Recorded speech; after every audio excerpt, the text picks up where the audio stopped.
Que se vea el entusiasmo. Estamos aterrados, maestra. ¿Es muy temprano para el entusiasmo? Es muy de madrugada, maestra. Creo que todavía no se levanta el entusiasmo.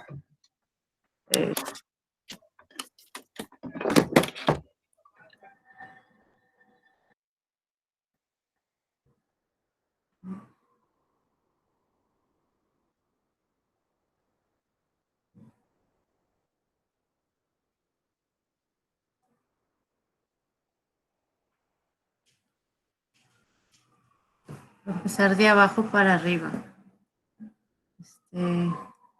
Yasmín Josefina. ¿Ya está completo su equipo? Déjame ver, maestra.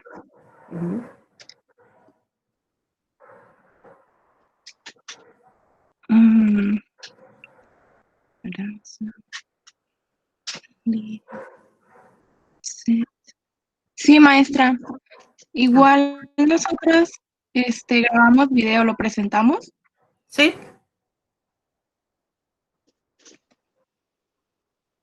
Ok.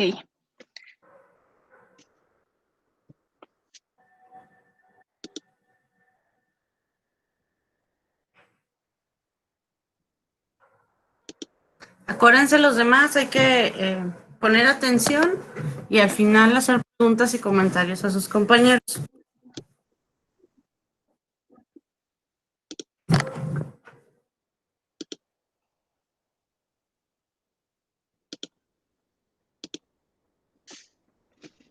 Maestra, yo tengo una duda. Dime. ¿Me dicen si se ve? Por ejemplo, también nosotros hicimos video. Al Classroom, ¿qué le subimos? ¿La presentación o el video? Lo que se pueda subir. Ok. El video, pero pues si pesa mucho, pues la presentación. No, lo subimos a YouTube. Le pusimos el link. Ok. Ok, entonces el video.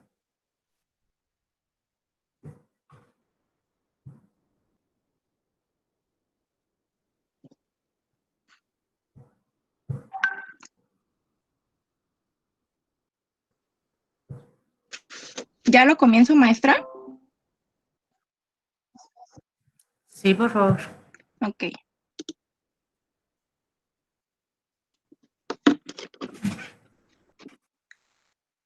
Gracias.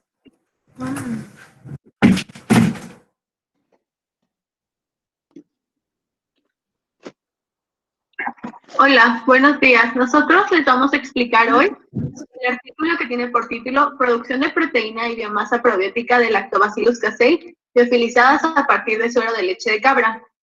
Nuestro equipo está conformado por María Trinidad Martínez, Lisbeth Guzmán Padilla, Yasmín Sereno y yo, Aranza Martínez.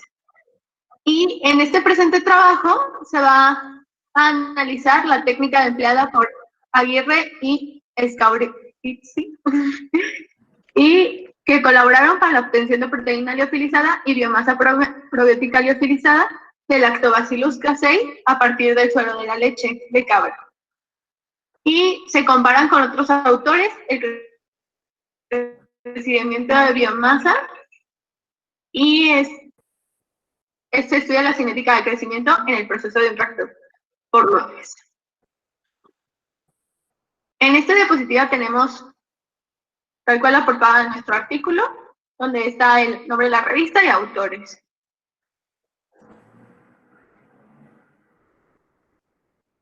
Y bueno, desde hace mucho se sabe que la cabra ha sido utilizada tanto para carne como leche y fue en realidad el primer animal que se domesticó por los humanos. Y representa el 2% de la leche que se comercializa a nivel mundial. El problema principal que ahorita tienen los productores de quesos de cabra es el lactosuero, porque es un desecho, y este desecho, por sus propiedades físico-químicas, puede llegar a contaminar los suelos, debido a que tiene proteínas, grasa, lactosa y minerales que impermeabilizan el suelo. El lactosuero es el desecho que se produce de la producción de quesos principalmente, y se está buscando una alternativa para utilizar este lactosuero, ya sea como proteína y suplemento nutricional, y para la obtención de probióticos. Para la obtención de probióticos tenemos el Lactobacillus casei, que es una bacteria probiótica y que equilibra la flora intestinal. Su principal función es regular el sistema inmune y tiene propiedades antidiarreicas. Este es el probiótico más común y el que más es comercializado alrededor del mundo. Y se encuentra en la actualidad en muchos productos y bebidas. Es importante decir que el lactosuero es bueno porque tiene mucha proteína y bajo contenido de grasa. Esto sirve principalmente para los fisicoculturistas o personas que intentan poner o tener músculo. Por cada 1000 litros de suero hay 9 kilos de proteína, 50 de lactosa y 3 kilogramos de leche. En este trabajo se busca un proceso que sea simple, escalable y de bajo costo para aprovechamiento integral del suero de leche, y va a constar de 3 etapas. El primero va a ser por la separación de grasa en el descremado. El segundo, la retención de la proteína con el fin de liofilizarla. Y el tercero va a ser la utilización del permeado de lactosa para obtener un medio de cultivo y poder producir biomasa probiótica del Lactobacillus casei.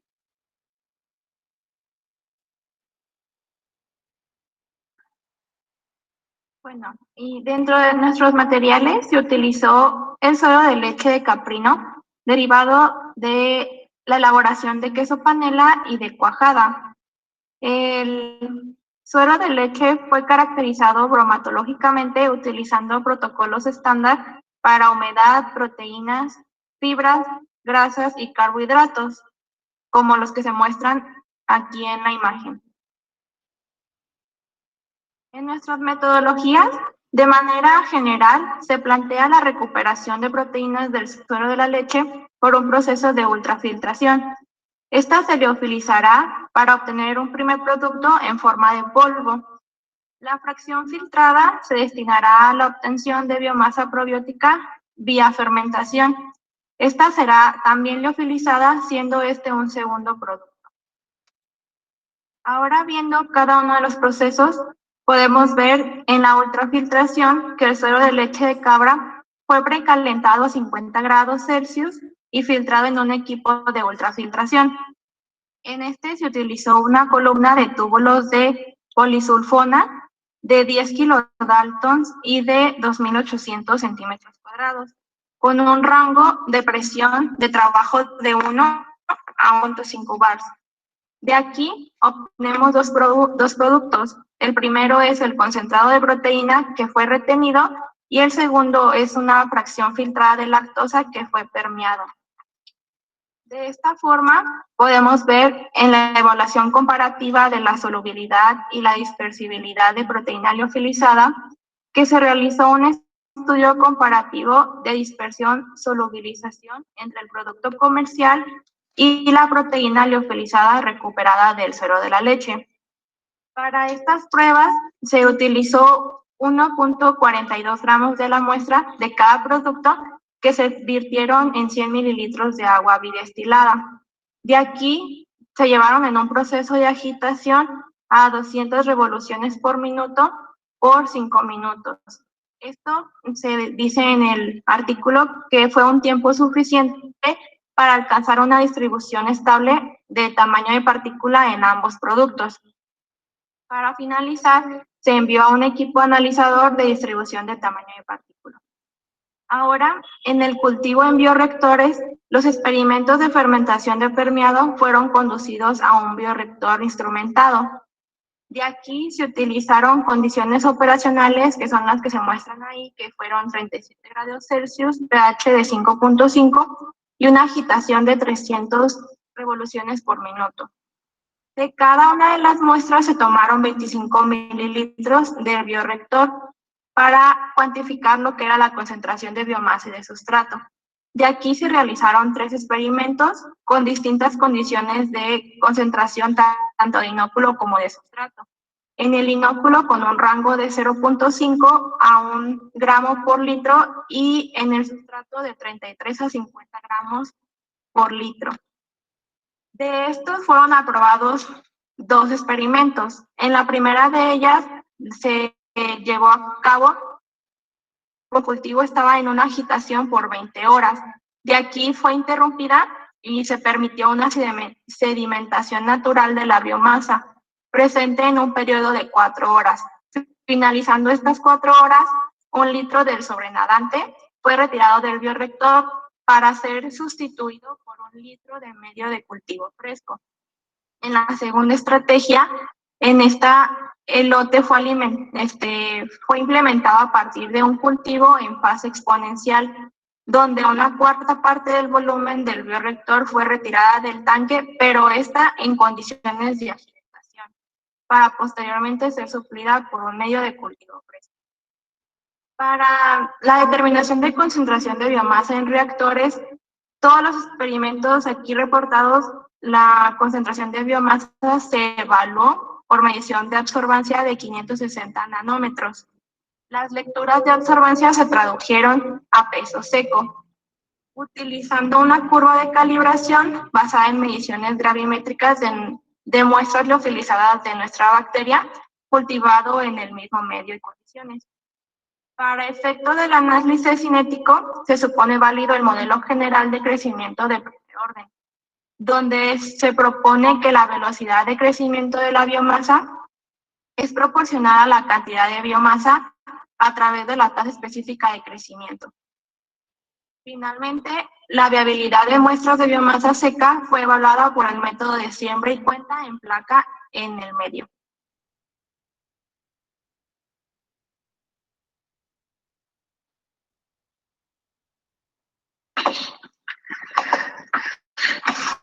Para los resultados sí, se fueron empleados como materia prima el suero de leche de cabra y para posterior liofilización de proteína, demostrando de esta manera la factibilidad de la técnica de extracción filtrada del suero. Aquí se utilizó la norma 721 del COFOCALE para comparar los resultados obtenidos por Aguirre Escauriaza y se demostró que los resultados sí entraban dentro de norma, ya que fueron un resultado ligeramente menor a 0.5. Y en la norma dice que la aceptación de relaciones mínimas para proteína-carbohidratos es de 0.2. De esta manera, el ultrafiltrado de recuperación para la proteína fue sometido a fermentación sin adición suplementaria de fuente de carbono o nitrógeno. De esta manera se validó que los nutrientes propios del suero, como la lactosa, fuera empleada como fuente de carbono para lograr de esta manera un crecimiento apropiado de la biomasa. Los resultados cinéticos se demuestran en la figura 1, y el cual se obtuvo un rango de 0.5 a 1 gramos sobre litro de biomasa. Y de sustrato fueron de 35 a 50 gramos sobre litro, y dependiendo de la concentración inicial de biomasa, el sustrato se obtuvo valores de 3.7 a 4.4 de biomasa liofilizada. Entonces, de esta manera se compararon con otros estudios y los realizados por Hai Kim demuestran concentraciones más altas de biomasa al final de la fermentación y rendimientos superiores utilizando fuentes adicionales de carbono y nitrógeno al sistema. En estos experimentos, las 2 primeras horas en la fase exponencial alcanzan productividades de entre 0.35 gramos sobre litro por hora hasta un valor final de 0.211 gramos sobre litro por hora. La drástica caída exponencial que se demuestra en la figura 2 da el valor a la velocidad específica con respecto al tiempo, denota proceso de inhibición significativo por el sustrato, ya que la galactosa producida se acumula en el medio de cultivo utilizando la glucosa tanto para el crecimiento celular como para la producción de ácido láctico, que es el que inhibe el crecimiento de las bacterias lácticas. Se compararon estos resultados con otros estudios que se realizaron en el 2006 por Altioc y sus colaboradores, donde se vio reflejado también un comportamiento de inhibición por sustrato.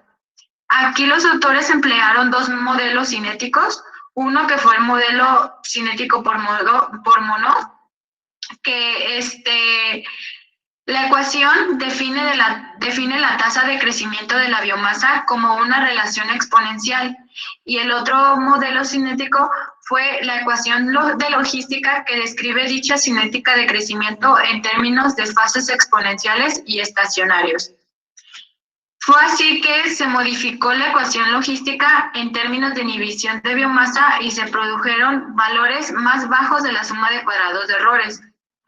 Aquí, el flujo de ácido láctico presente en el medio provoca la disipación del gradiente de protones que mantiene a través de la membrana celular. Si la energía se vuelve insuficiente, el crecimiento de bacterias se detiene debido a la inhibición por producto. Por lo tanto, la modificación de la ecuación de logística con un término de inhibición del producto dio una mejor concordancia de las predicciones del modelo de los datos experimentales. Aquí en la figura 1 podemos observar en la gráfica A la concentración de biomasa respecto al tiempo. Son los resultados de los experimentos que se dieron en el fermentador por lotes, y se observa que dependiendo de la concentración inicial de sustrato y la concentración inicial de biomasa, la distinta y variable productividad que se acumuló respecto al tiempo. Entonces, aquí en la gráfica B se da también la evolución de la velocidad específica de crecimiento respecto al tiempo. Aquí es donde se utiliza la cinética de Monod y se compara con los distintos experimentos que se realizaron en el documento. Para la figura 2 se muestra la evolución de los perfiles de concentración de biomasa, de lactosa, galactosa y ácido láctico en el fermentador por lotes. Aquí se puede ver cómo es el comportamiento de dichos sustancias, que viene siendo pues el sustrato y la biomasa, respecto al tiempo. Y de la figura B podemos ver que la dependencia de la velocidad específica de crecimiento con respecto a la concentración del ácido láctico. Aquí es como se observa también el comportamiento, si puede haber inhibición o no por el medio del sustrato hacia la biomasa, hacia el microorganismo.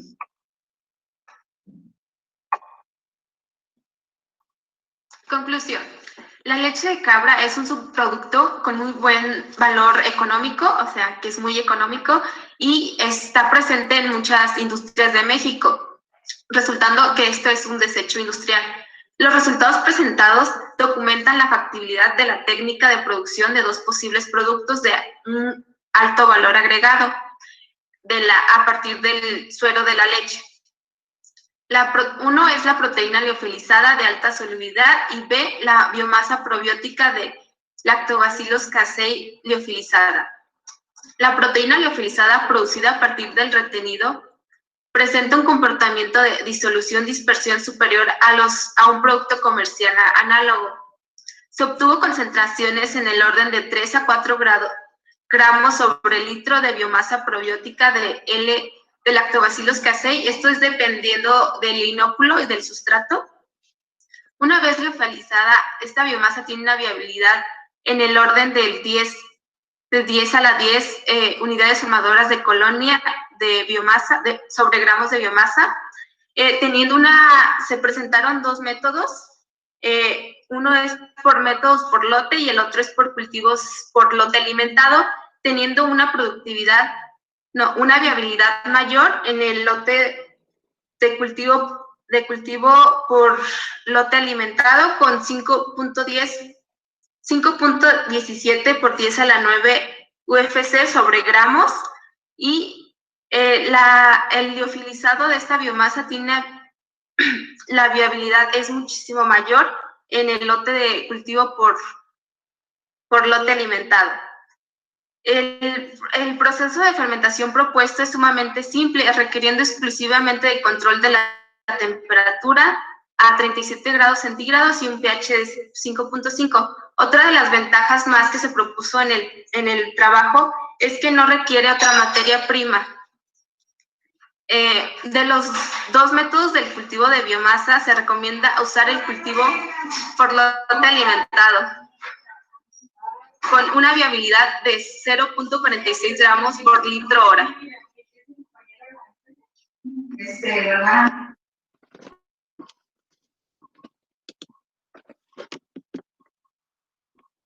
Ya es todo, maestra.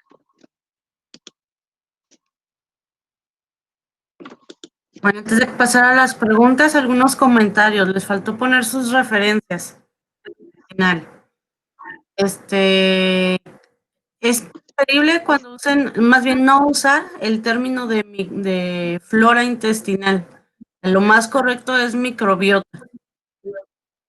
¿Ok? Sí, maestra. Y para todos, cuando hagan sus presentaciones, porque va a haber más exposiciones, la idea del material visual, o sea, de su presentación, es ser un apoyo y ayudar a las personas que lo están viendo, pues, a captar el tema. Entonces, por ejemplo, en la discusión, cuando están hablando de la figura 1, de la figura 2, pues pongan en ese momento la figura 1 y la figura 2. Si después la vuelven a analizar, pues después la vuelven a poner, pero hay que, pues, que se vea de lo que están hablando para que ayudar a que las personas la entiendan. Procuren no poner tantas letras. En las presentaciones hay una regla de 7x7, que es máximo 7 renglones, de máximo 7 palabras cada renglón. Entonces, si de todas formas ustedes están grabándose, están en casa, pueden estar leyéndolo, pues pueden tener su guión aparte y de ahí leerlo. Y en la pantalla, pues nada más poner palabras clave, los datos, cosas que ayuden a visualizar, pero no toda la información, ¿sí? Esto para que mejoren sus presentaciones y sean más, pues las aprovechen más. Ahora sí, por favor, hagan preguntas, dudas, comentarios a sus compañeros. Yo tengo una. Sí. Ok, bueno, mencionaron que es para con leche de cabra. Quería saber más o menos de qué país es este artículo, ya que creo que, por ejemplo, aquí en México la leche más utilizada pues es la de vaca. Entonces, en este caso, se pudiera aplicar este tipo de proceso con la leche de vaca. Obviamente, yo creo que teniendo otros rendimientos, pero bueno, quisiera saber si investigaron algo al respecto. Sí, de hecho, este artículo es de México. Ya existe como los usos para el lactosuero de vaca. O sea, eso ya se hace en proteínas y todo. Y de hecho estaban diciendo que, o sea, en el artículo menciona el autor, que es súper importante porque la industria del cabrito del Monterrey deja que los suelos, o sea, deja los suelos muy contaminados y que estaban teniendo problemas de agricultura y así, y que principalmente se enfocaban en eso, o sea, en la industria del cabrito de Monterrey. Y que también porque el crecimiento o sea, de la industria láctea de cabra en México o sea, más bien, había crecimiento de la industria láctea de México.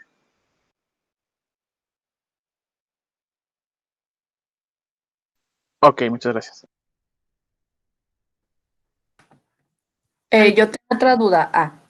En su diagrama, por decirlo así, mencionaron que era un cultivo fresco, un cultivo fresco, ¿no? Bueno, yo quisiera saber por lo menos cuáles eran aparte de las condiciones de temperatura y pH, pues cuál era su nutriente o en qué consiste ese cultivo.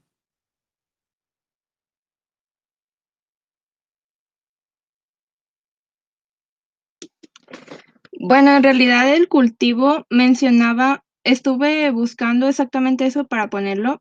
No decía exactamente qué, solamente dice que se llevaron a condiciones de que decía el fabricador del cultivo, y el cultivo que mencionaba era el MRS de Fluca de Estados Unidos, más no mencionaba las condiciones. Y no lo busqué, la verdad. Pero ese es el cultivo. Y pues supone que es el cultivo donde se hicieron las pruebas también de la materia seca.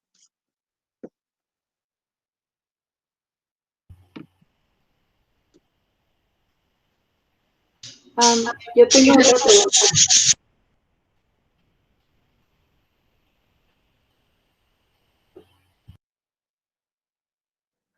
Yo también tengo otra pregunta. A ver, Fernanda y luego... Yo primero. Ok, perfecto. Yo tengo una pregunta sobre el proceso de fermentación. Se refirieron a que no requería ninguna otra materia prima para su fermentación. O sea, la única materia prima que tenían era el suero y de ahí se fermentaron los lactobacilos. Sí, porque ese es el objetivo del artículo. Se estaba estudiando para ver si el suero podría ser óptimo para la obtención de la proteína liofilizada y del crecimiento de la biomasa. Muy bien, gracias. Perdón. Mencionaron también sobre un bioreactor instrumentado. ¿A qué se refiere eso?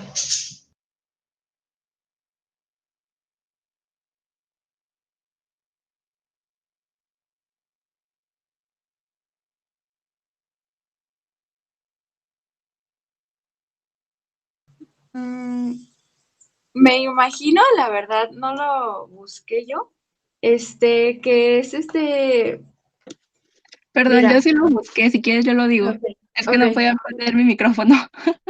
Sí, se refiere a que es un dispositivo que proporciona el medio ambiente controlado, que permite que exactamente, pues a las condiciones que se dieron ahí, si viste, decía lo que era la temperatura, el pH, que a esas condiciones se pudiera hacer este proceso del cultivo en bioreactor.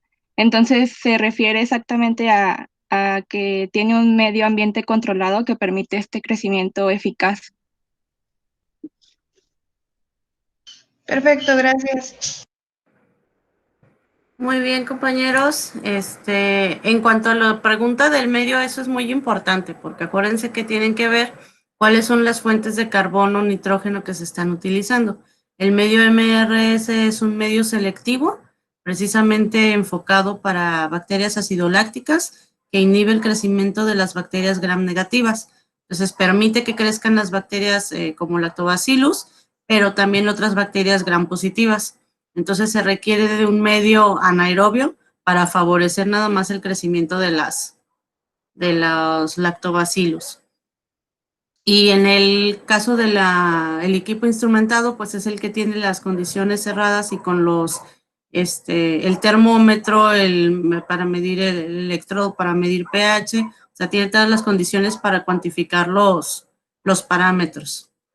Entonces, muy bien, compañeras. El siguiente equipo, ¿alguien se anima? ¿O Nosotros, maestra. ¿Ustedes? Perfecto. Sí. Adelante.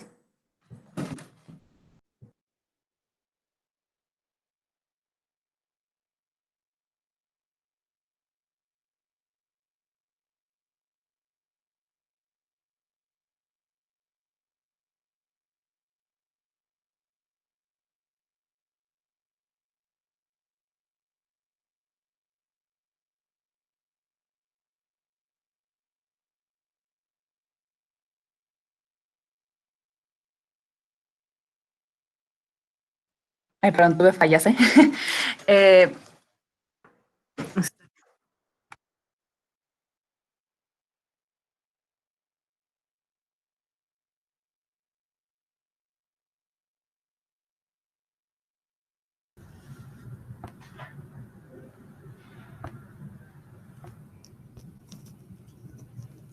Buenos días, compañeros. Bueno, nosotros les vamos a exponer el artículo de modelación de la formación de biomasa de Trichoderma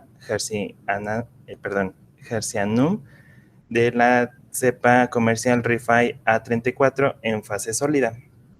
Bueno, en resumen, este microorganismo es un hongo que se ve favorecido su desarrollo por la presencia de otros hongos que atacan a cultivos, por lo cual es considerado como un biocontrolador.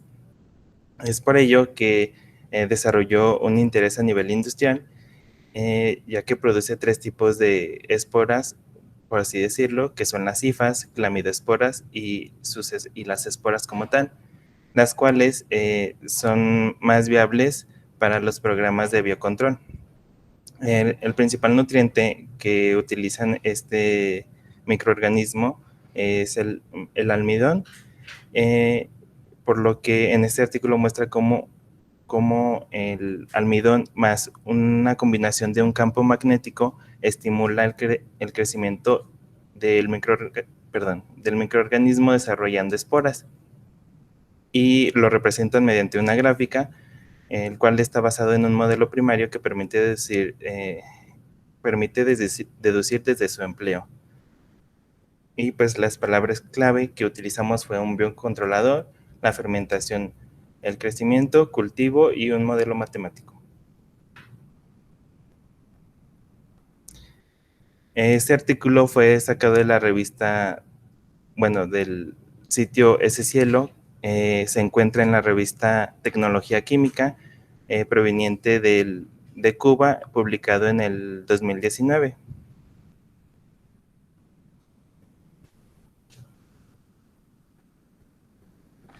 Bueno, como se menciona en el resumen, estamos buscando un nuevo biocontrolador, ya que la mayoría de los cultivos que se utilizan fungicidas químicos, que a la larga pueden tener consecuencias negativas sobre la salud, contaminación del ambiente, etcétera, etcétera.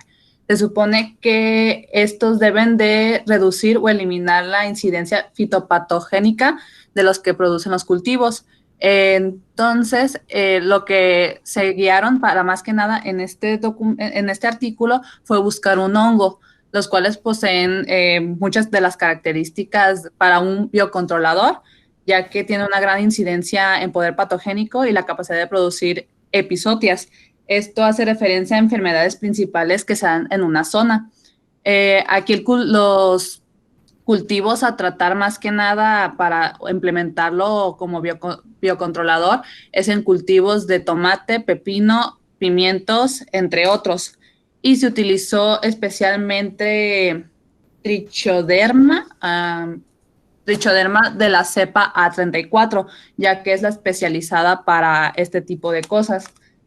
Una característica principal de un biocontrolador es que debe ser eficaz, tener la capacidad de sobrevivir en el hábitat donde se aplique, y se adapta muy bien, ya que su rango de temperatura es de 10 a 34 grados centígrados, tiene un pH de 4 a 8.5 y en condiciones ambientales es muy buena para florecer. El objetivo principal de esta es producirla en grandes cantidades en una fermentación en estado sólido en un campo magnético, que es el recomendado para hacerlo en grandes cantidades de biomasa, con el uso mediante de un modelo primario para describir los cambios en su biomasa. Bueno, ahora pues me toca explicar el diagrama. Primero que nada, se supone que Trichoderma viene se va a pedir su cepa desde el banco del Instituto Cubano de Investigación de la Caña de Azúcar, ya en especial la cepa A34 que se mencionó, ya que esa es la de protección contra placas, y se debe de fortalecer mediante su enfrentamiento con Fusarium sp para conservar su patogenicidad. Después de ello se pasa un medio, que es una agar papa dextrosa en las porciones de agar de 15 gramos sobre litro, papa de 4 gramos sobre litro y dextrosa 20 gramos sobre litro.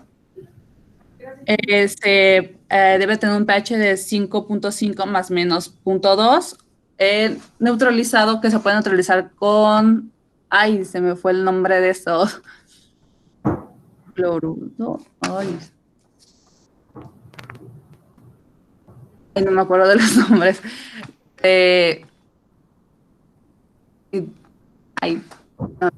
Bueno, ahorita se los investigo.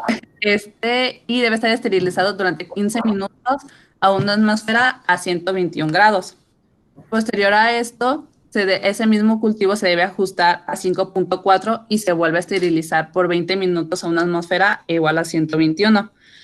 Terminado el proceso, se pasa a incubar a 28 grados, de 28 grados centígrados de 12 a 24 horas.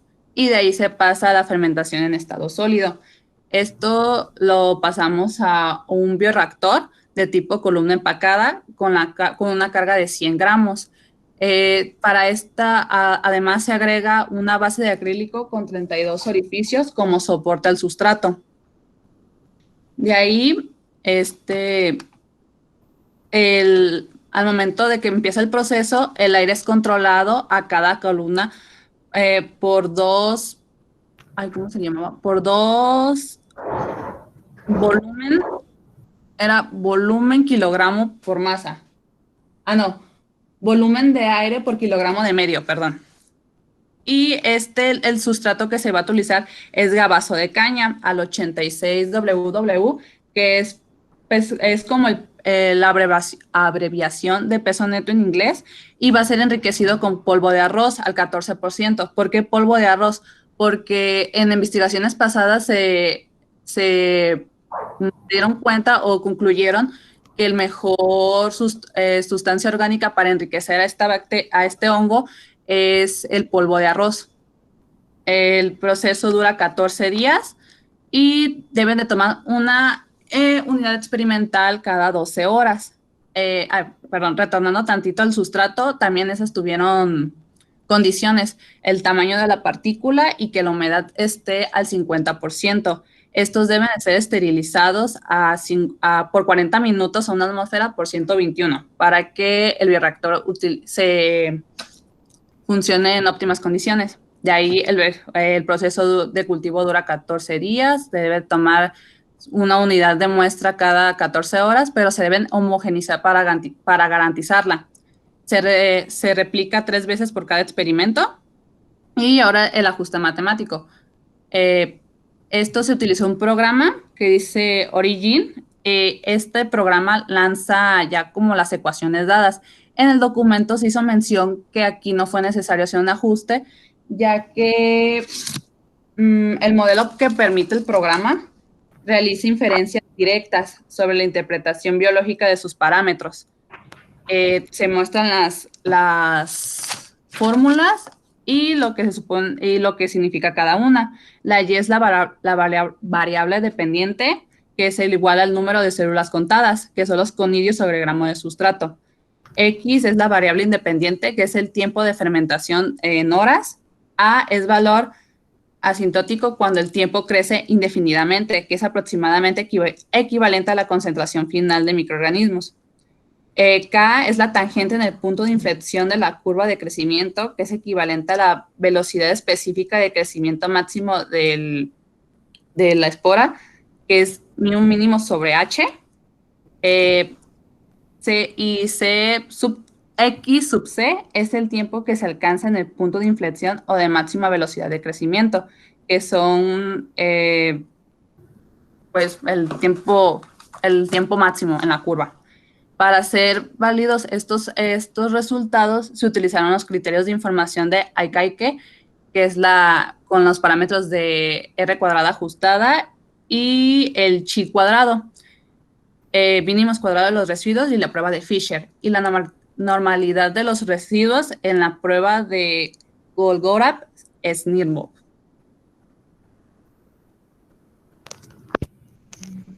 Bueno, como resultados se obtuvo que en este estudio alcanzó un valor máximo de 1.26 por 10 a la 9 conidios por gramo de sustrato.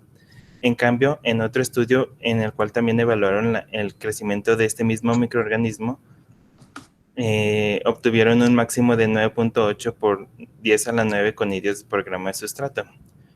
Otro estudio que también realizó fermentación en estado sólido obtuvo una concentración promedio de esporas de 10 a la 9 UFC por gramo de Trichoderma sp.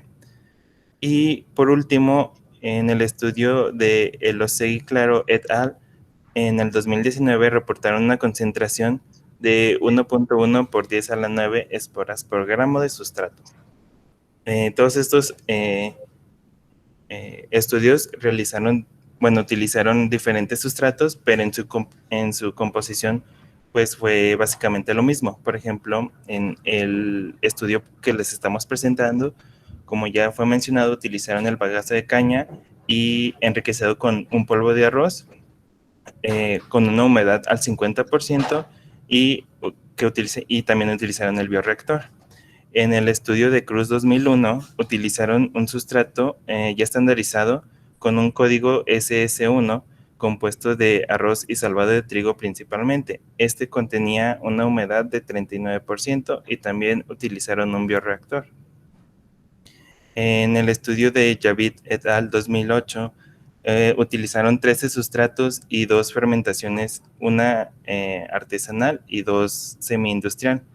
Estos estaban a base de cascarilla de arroz y cascarilla de algodón enriquecidas con melaza y urea, en el cual reportan que el sustrato con mayor cantidad de esporas fue uno a base de cascarilla de algodón al 60% y con combinación de semillas de Artocarpus incisa al 40%.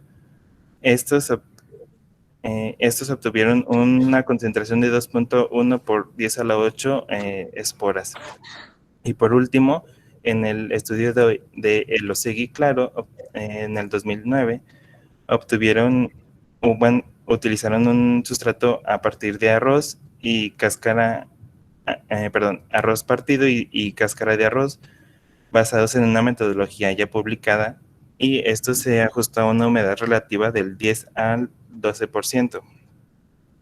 Como podemos observar, principalmente se utilizó el sustrato arroz, que es se considera que es por su disponibilidad de azúcares que contiene.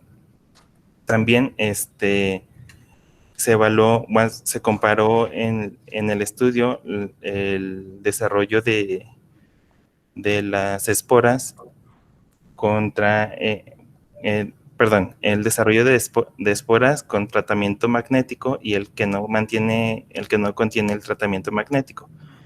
Como se puede observar en la gráfica, la línea roja indica el que contiene el tratamiento magnético y la línea negra es el que no lo contiene. Y se puede observar que básicamente en el tiempo de 36 a 84 horas fue la etapa logarítmica del desarrollo de las esporas, considerando como de 84 a 120 la etapa estacionaria, debido a que hubo un menor desarrollo, y a partir de 120 horas se considera como la etapa de muerte. Esto debido a que se van terminando los sustratos. Sin embargo, esto aplica para los dos, tanto el que tiene tratamiento magnético como el que no lo tiene, pero vemos una diferencia de mayor producción de esporas con el que contiene el tratamiento magnético. Bueno, y una conclusión acerca de este artículo. Ese artículo, como se vio, es reciente, ya que anteriores utilizaban los medios cultivos contemporáneos y las tardaban más o menos entre 21 a 25 días en estar listos. En comparación, este dura 14. Se puede considerar como uno de los, se puede considerar, por decirlo así, uno de los mejores trabajos para trichoderma a partir de un campo magnético en fermentación en estado sólido, ya que produce grandes cantidades, que es lo que buscamos, y no pierde su efectividad. Como punto importante de este proceso, es enriquecido con polvo de arroz, ya que hace que esta florezca mayor trichoderma.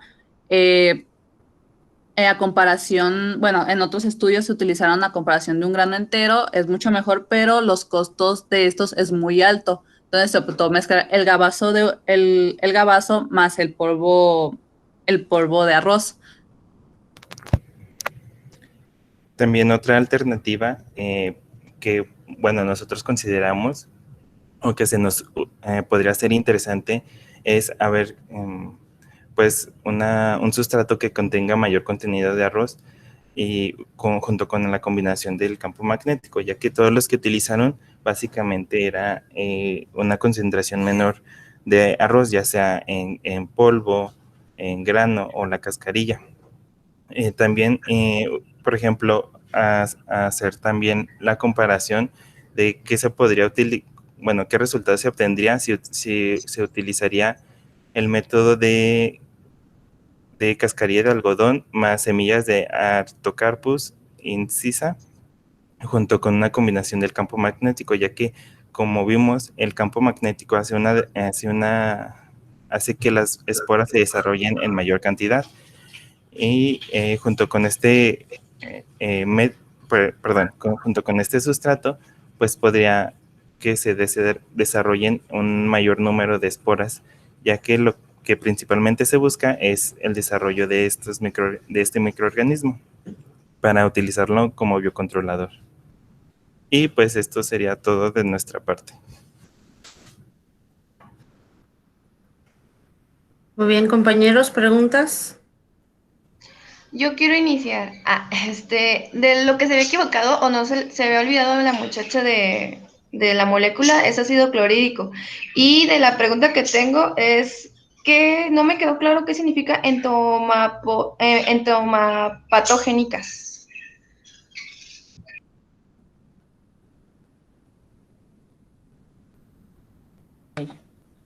De la introducción, ¿verdad? Sí, así mero. ¿Cómo decirlo? Bueno, a lo que investigué, esta investigación se hizo en Cuba y esto hace referente a, como, por decirlo así, enfermedades que se dan en los cultivos. No se dice así, no sé cómo explicarlo porque, bueno, aquí no sé por tomar el ejemplo, ya ves que había, con la clase de Snape, ya ves que en los cultivos de lote había un gusano, por decirlo así, y ya se utilizó Bacillus thuringiensis, se extrajo su gen y toda esa onda. En Cuba, bueno, no hizo mención el artículo, no se sabe cuál fue como el problema principal en los cultivos mencionados, pero se mencionó mucho que Trichoderma fue como la principal aliada que hace que los elimine. Vale, muchas gracias. A ver, los del equipo Alexis y Lisbeth, ¿saben qué estudia la entomología? No, la verdad no. ¿Alexis?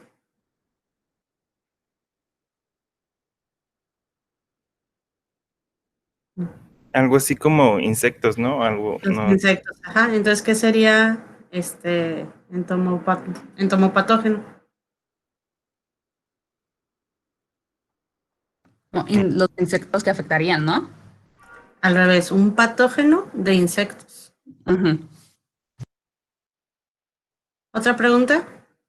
Sí, yo tengo una, bueno, del inicio, o sea, ¿cuáles son los efectos de este microorganismo sobre los cultivos? ¿O por qué su interés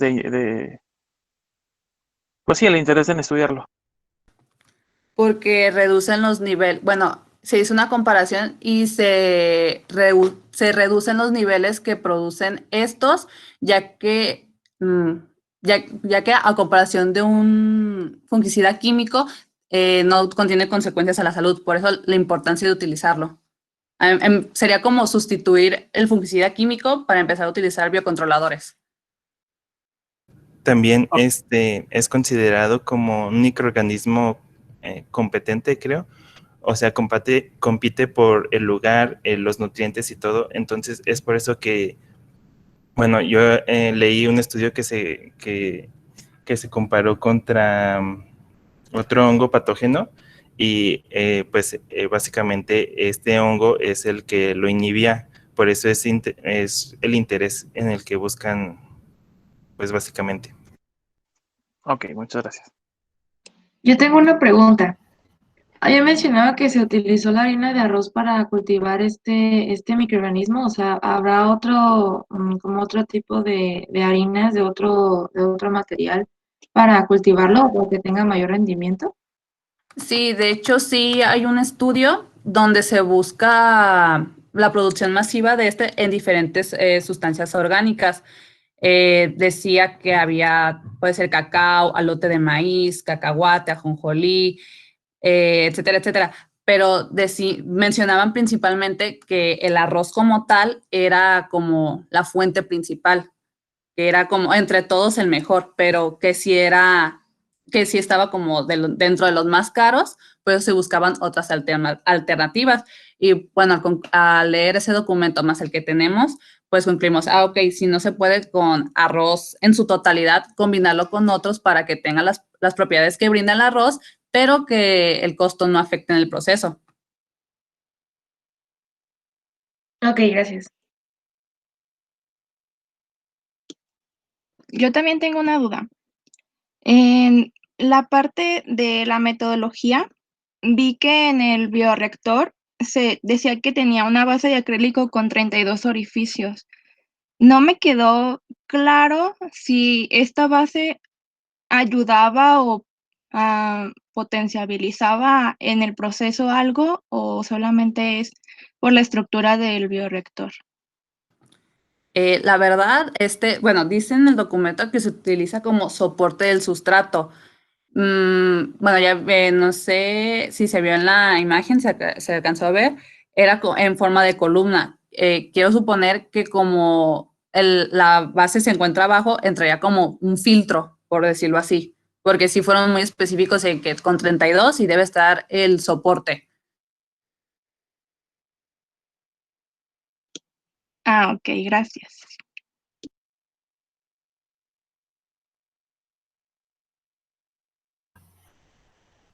Yo tengo otra duda. En comparación con los pesticidas químicos, ¿tienen el mismo efecto sobre los mismos patógenos? O sea, ¿este biocontrolador o es diferente? Por lo menos en los cultivos ay, déjame ver, creo que era papa, no, era, ¿dónde lo tengo?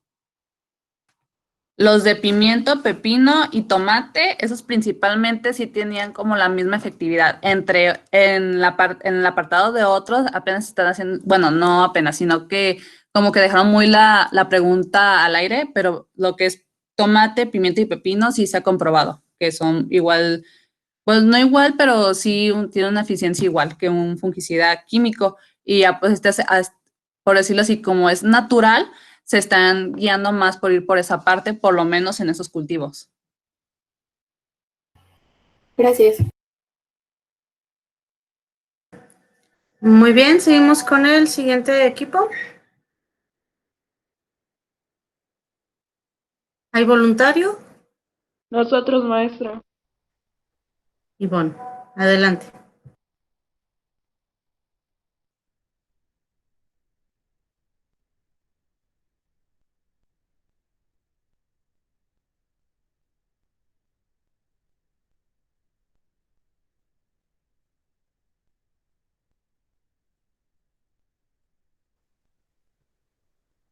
¿Ya están compartiendo?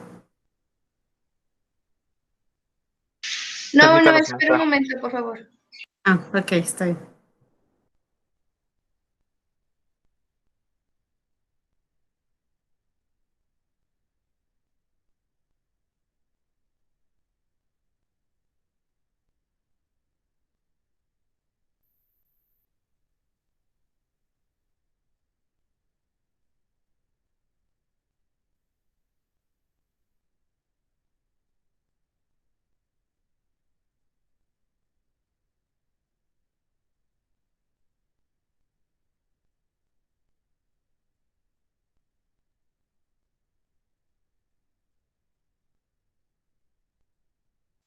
Tenemos unos problemitas técnicos. Permítanos un poquito, maestra.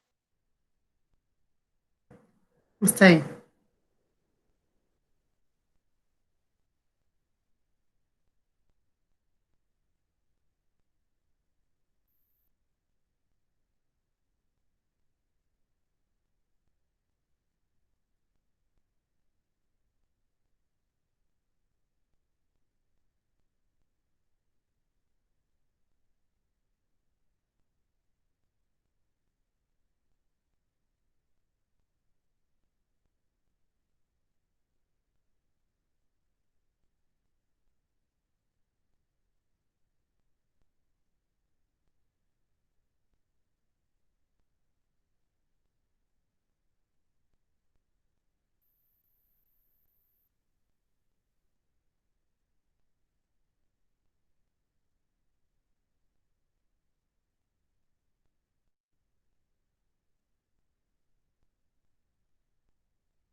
Si necesitan más tiempo, que siga otro equipo para aprovechar el tiempo, porque ya son las 10.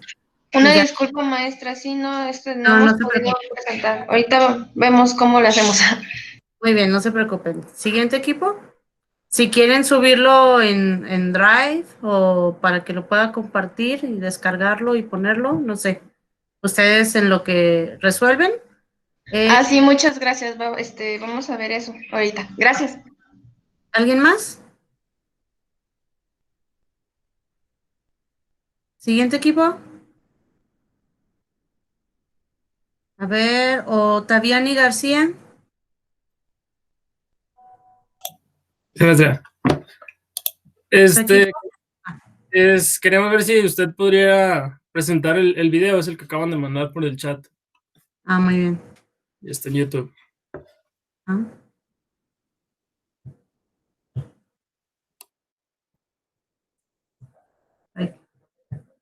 Déjamelo, comparto.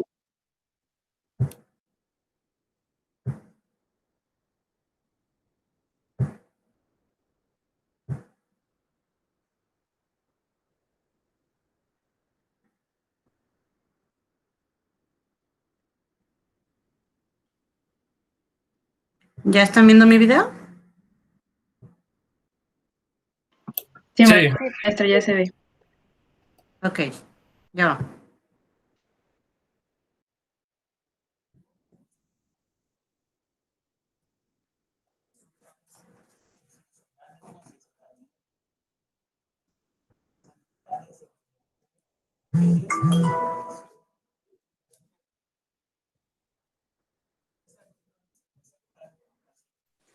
Maestra, casi no puedo. Muy bajito, maestra.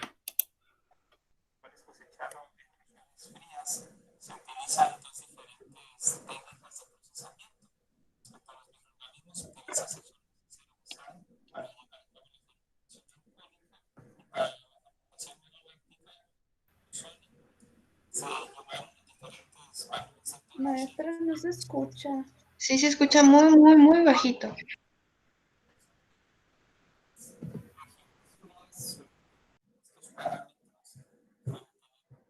Lo malo que está todo el volumen, no sé si...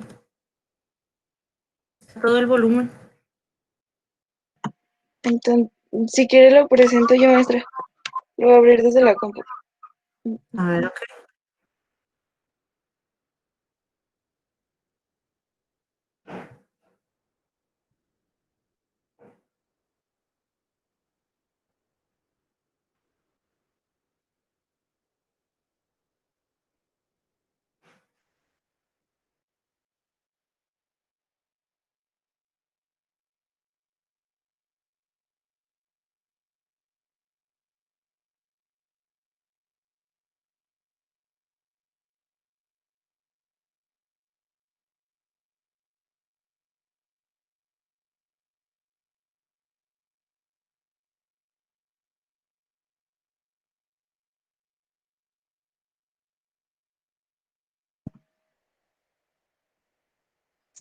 ¿Se ve la pantalla? Sí. Genial. Ahí va.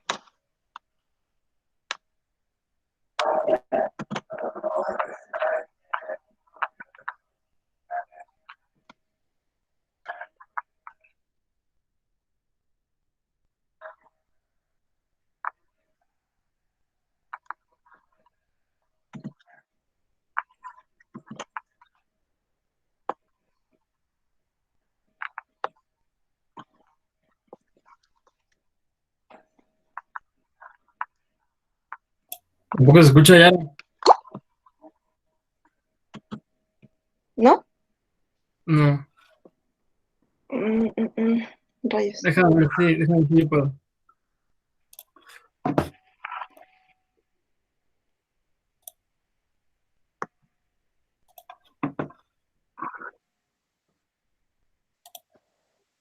Maestra, creo que ya tenemos lista la presentación. Me avisan si se escucha. Okay, ya lo tengo acá, déjame ver si... Si los compañeros tienen problemas, creo que ya tenemos lista nuestra presentación. ¿Se escucha acá? Entre levaduras y bacterias para la elaboración Sí. Sí, se escucha muy bien. Ok, entonces comienza.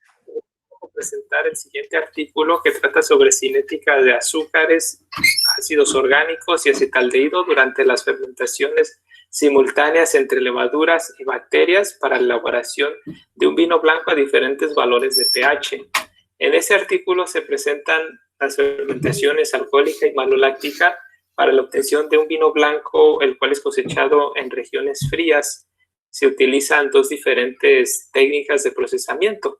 Respecto a los microorganismos, se utiliza Saccharomyces cerevisiae para llevar a cabo la fermentación alcohólica y para la fermentación maloláctica o Enococcus soni.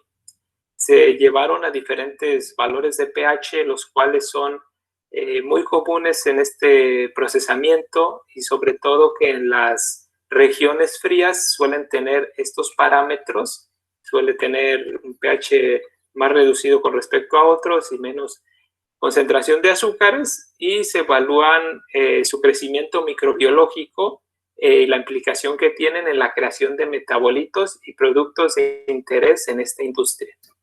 Esta es la portada del artículo, en la cual participaron investigadores de Canadá, Francia y Estados Unidos. La fermentación maloláctica es de suma importancia en la elaboración de vinos, pues es la descarboxilación del ácido málico en láctico. Esto se traduce en la disminución de la acidez de los vinos. En términos organolépticos es muy apreciado y sobre todo en estas uvas que suelen ser más ácidas que las cultivadas, por ejemplo, en climas cálidos.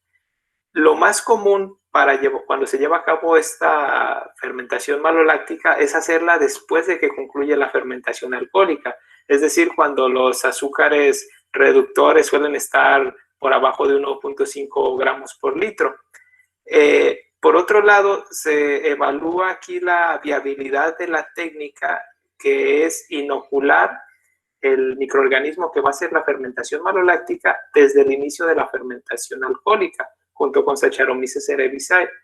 Así pues, se valora su comportamiento, se mide el desarrollo de estos microorganismos, evaluando productos de su metabolismo a estos diferentes valores de pH que se habían comentado anteriormente.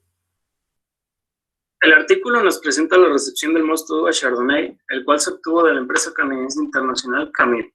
Este contaba con 21.6 grados Brix, un pH de 3.0, 7.5 gramos por litro de ácido tartárico, 3.11 gramos por litro de ácido málico y 69 miligramos por litro de nitrógeno asimilable. Este mosto se pasteurizó a 72 grados centígrados por 30 segundos.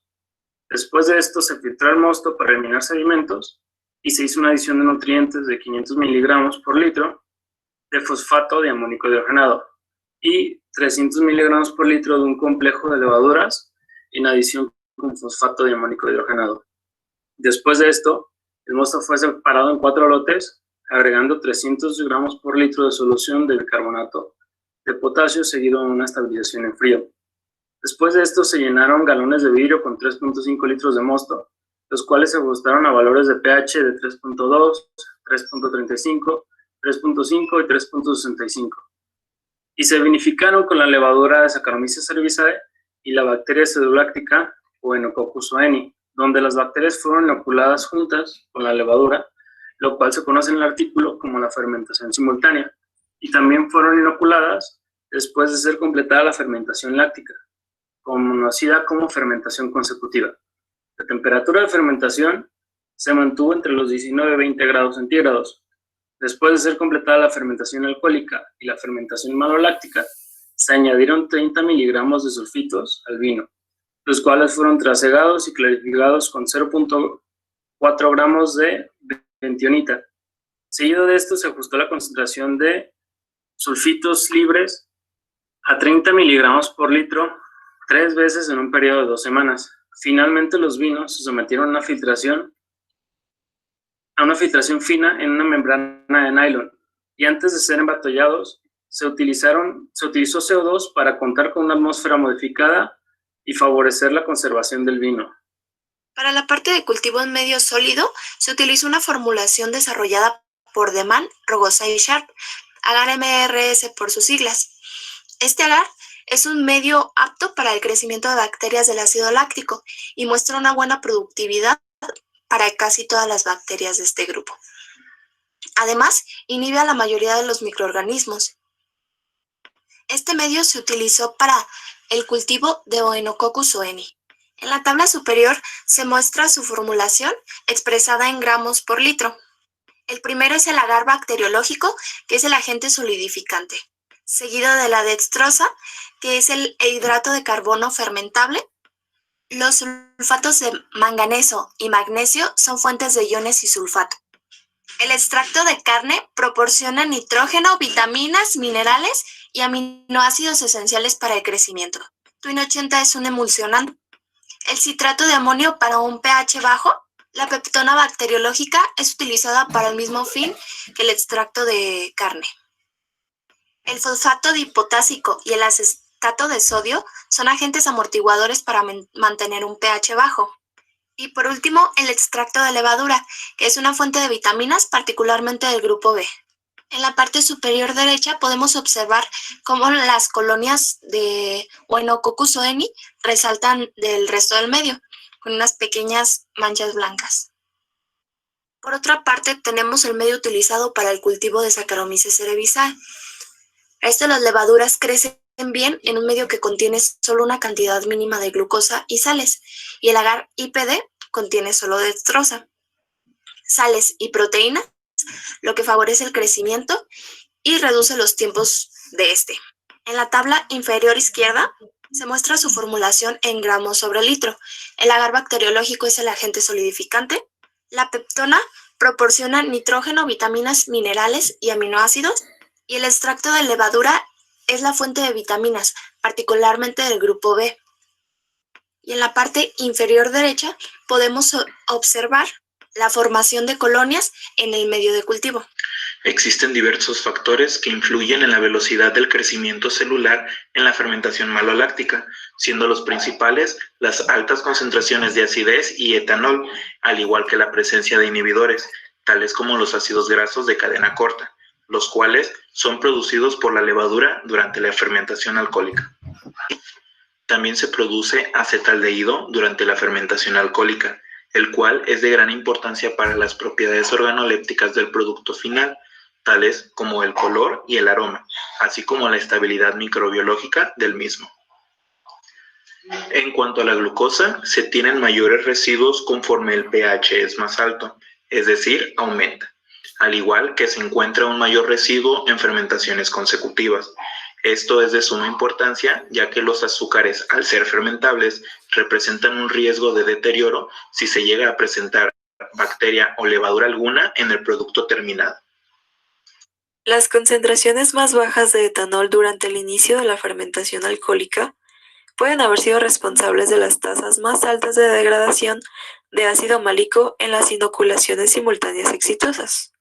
Esto refuerza la idea de distintos autores, los cuales destacan la importancia de la evaluación de la compatibilidad microbiana antes de su utilización en la vinificación a gran escala.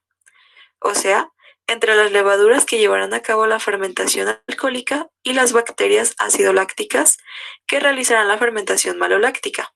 En nuestro caso, la levadura Saccharomyces cerevisiae y la bacteria Oenococcus oeni respectivamente. Todo esto para que las fermentaciones se realicen de manera correcta y completa.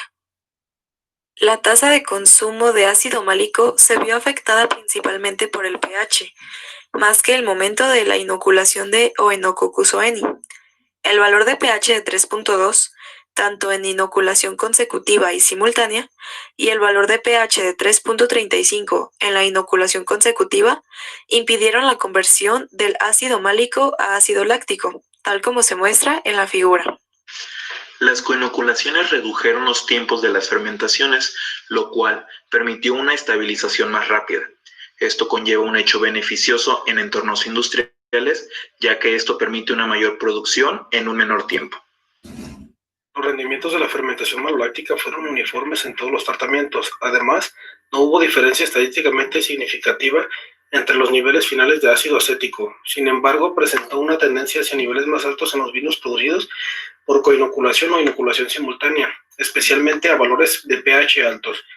La concentración más alta de ácido acético registrada fue en el tratamiento simultáneo con un pH de 3.65, en lo que se registró 402 miligramos sobre litro.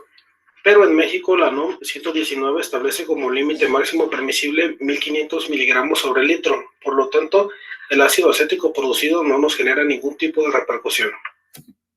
Como conclusión, tenemos que la fermentación alcohólica y la fermentación maloláctica simultánea nos permitió reducir considerablemente los tiempos de fermentación, pero el pH del mosto siguió siendo un factor muy importante para el éxito de la fermentación, ya que este determina la concentración final de varios componentes del vino. El momento de la inoculación influyó principalmente en la cinética de formación y degradación de los ácidos orgánicos y acetaldehídos, y estos son de importancia para las decisiones de vinificación. El crecimiento microbiano se puede medir mediante la expresión de metabolitos de interés, por lo que es muy importante evaluar las condiciones en las que se cultivan para determinar los parámetros específicos en los que se obtendrá un mayor rendimiento.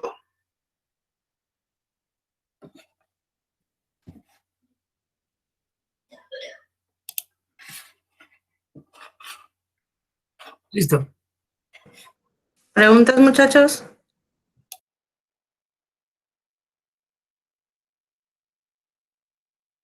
Ay, yo tengo una, pero porque se me trabó el internet cuando estaban explicando el mapa. Bueno, el mapa lo alcancé a ver así como unos 10 segundos, apenas lo estaba leyendo. Lo que tengo una duda es bueno, una mera curiosidad. ¿Puede ser cualquier tipo de uva o tiene que ser alguna uva en específico? ¿O con que cumplan las condiciones pueden seguir con el proceso? Pues en este caso fue en específico con la uva Chardonnay, ya que es un vino blanco, y este proceso se hace exactamente en un vino blanco, porque si fuera un vino tinto, cambia un poquito las partes del proceso, ya que se puede dejar un poquito más el mosto con la uva para que el vino tome color, o dependiendo si es un tipo de uva. Ah, ok, gracias. Aparte, el estudio decía que, por ejemplo, la producción de acetaldehído afectaba el color del vino, pues, al final. Entonces, sí se recomendaba más para vinos blancos, pero sí se podía aplicar, bueno, en otros estudios se aplicó la misma inoculación, perdón, de Oenococcus oveni y Saccharomyces cerevisiae y se obtuvieron buenos resultados. Para complementar la respuesta de los compañeros, donde, por ejemplo, no se pudiera utilizar esta fermentación maloláctica es precisamente en los vinos que no tienen el ácido málico, porque, por ejemplo, en las uvas, tanto blancas como las tintas, sí se tiene el ácido málico, pero, por ejemplo, para algunos de los cítricos, como las berries, no predomina el ácido cítrico, y en algunos pues el málico es prácticamente inexistente, y ahí pues no procedería a esta coinoculación.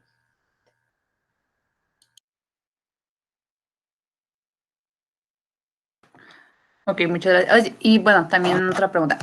Bueno, con referente a esto de que lo que me mencionas, pues el tipo de uva o incluso de fruto, bueno, alcancé a ver, bueno, lo poco que alcancé a ver, mejor dicho, de las condiciones que debe estar, grados Brix, pH, bla, bla, bla.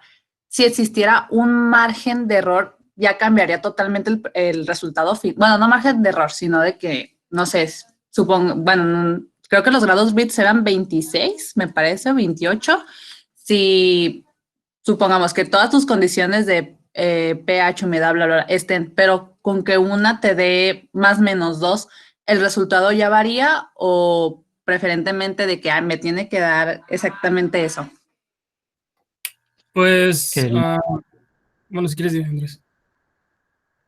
El pH, perdón, los grados Brix estaban 21.6, me parece, lo cual es dentro del rango, porque para un vino suele ser entre 180 y lo máximo anda 224, 226 gramos sobre litro, que se viene representando como 24, 26 grados Brix. Ese sería como el rango para los grados Brix. Si se excediera, pudiera pasar que se inhibieran las levaduras de la fermentación alcohólica, entonces ahí sí hubiera un problema. Pero ese sería como el rango que reporta la literatura. Respecto al pH, el rango suele ser entre 2.8 por muy bajo, porque incluso como vimos en este estudio, cuando fue a 3.2, ya se empezaban a ver problemas para el desarrollo de Oenococcus oeni. En cambio, pues ya pHs más altos, arriba del 4.2 más o menos, pues ya puede estar el peligro de que se expresaran otras bacterias, pero por las características de la fruta no suele pasar de esos parámetros. Pero efectivamente, si hubiera una variación, pero muy grande de estos parámetros, sí afectaría, pero así como tú lo comentas, de valores más pequeños, no hay problema. Ajá, que digas, por 3 no me da. Ya, entonces no implica un problema. Así es. Ok, y bueno, también ahorita que mencioné eso, dentro de todos esos parámetros, ¿cuáles son los más importantes a cuidar? Que digas, le doy preferencia a pH y Bradus-Briggs principalmente. Pues yo diría que principalmente a la acidez total, a la acidez titulable, porque eso va a determinar mucho del crecimiento microbiológico y la concentración de azúcar, que es también para el producto final en términos de calidad, la obtención de etanol y pues también por temas de conservación, serían los dos principales. El pH no se suele, digamos, considerar tanto porque los valores de las frutas ya lo tienen, pero serían en ese caso estos tres principales valores, grados Brix, acidez y el pH. Ok, gracias.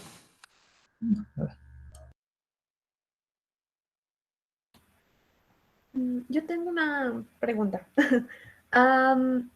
Estos dos, tanto la levadura como la bacteria que se emplearon, ¿esas han sido las que han obtenido mejores rendimientos en cuanto a este tipo de fermentación? ¿O existen algunas otras combinaciones bacteria-levadura que creen mejores rendimientos? ¿O es esta la más, con el mayor rendimiento?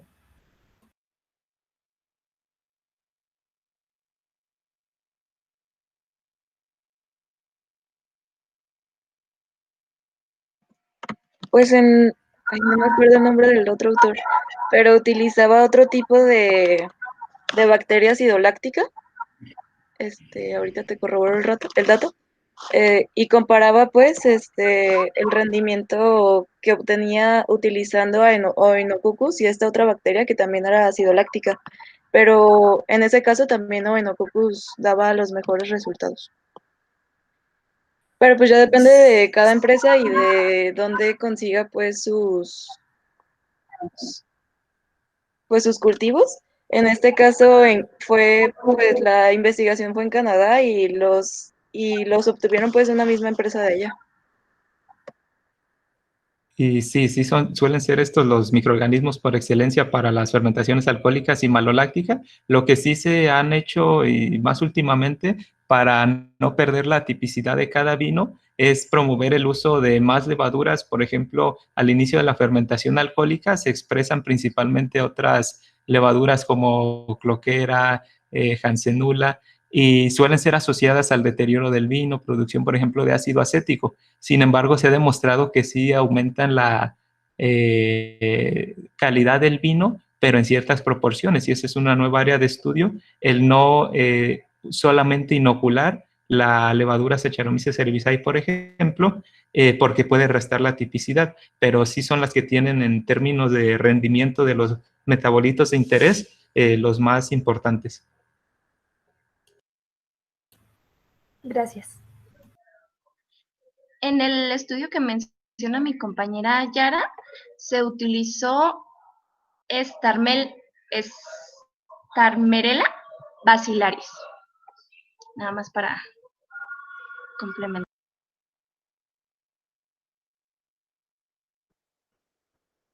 ¿Alguna otra pregunta? Si no, para pasar al siguiente, porque se nos va el tiempo.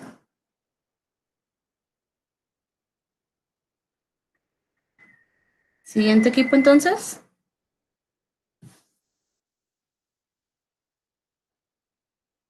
Ahora sí, el de Ivonne. Sí, maestra, ya subimos en tareas, tanto mi compañero Luis como yo, la presentación. No sé si nos puede ayudar a presentar. A ver, déjame la checo. ¿Quién la subió? Luis Eduardo Del Castillo. Ajá. Eduardo del Castillo. Ah, no me sale. Aquí está. Ah, no me aparece su adjunto. ¿Sí las... Yo, maestra Ramos Navarro. Okay. ¿Tu nombre? ¿Cómo estás? Me parece como tarea entregada a mi maestra, por cierto. Silvia Nayeli.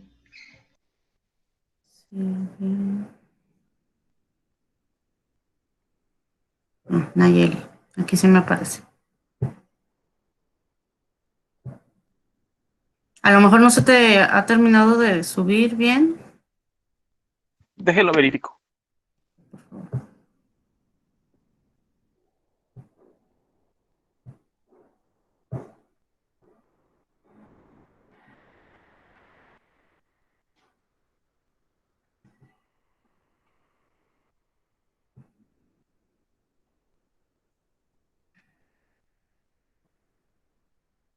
Dejen, comparto pantalla.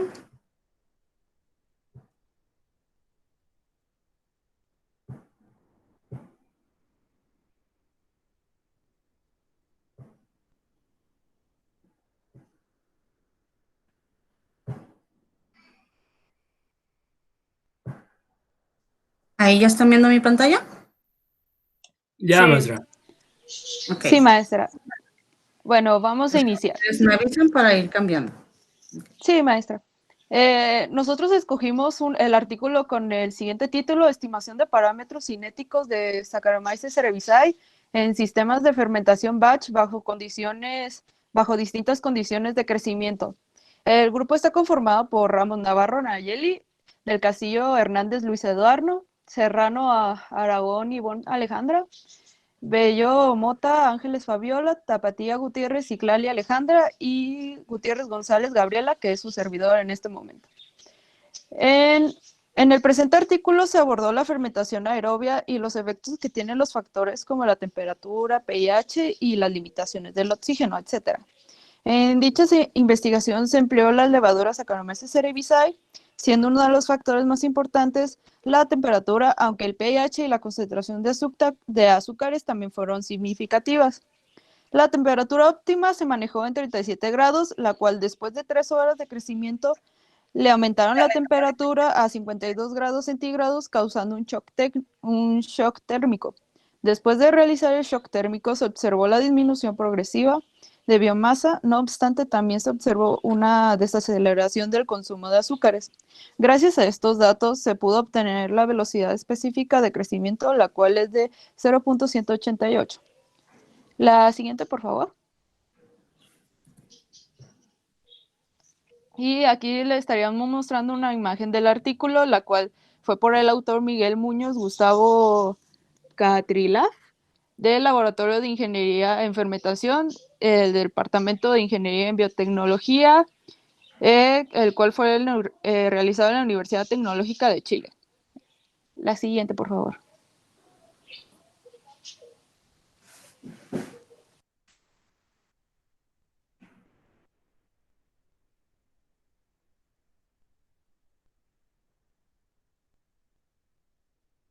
¿Sí?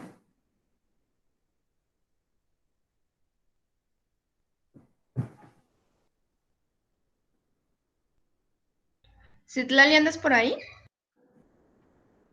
¿Qué pasó? Creo que está teniendo unos problemas con su micrófono, maestra. Ok.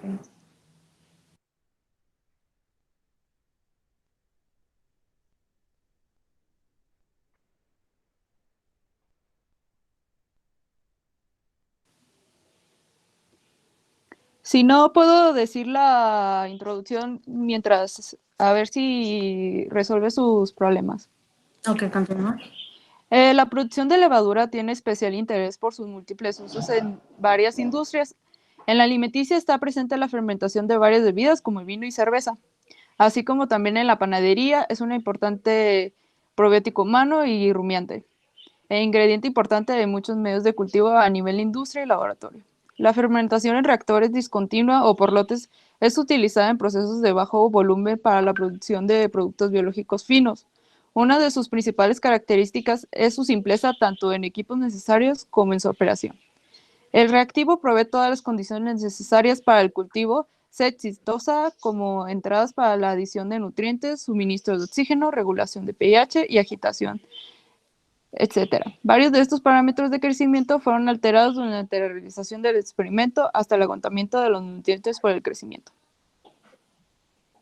Siguiente, por favor. El microorganismo en cuestión... ¿Mande? Si quieres ya explico eso, ya me cambié el teléfono porque de la computadora no se me escucha. Ah, está bien, adelante, compañera.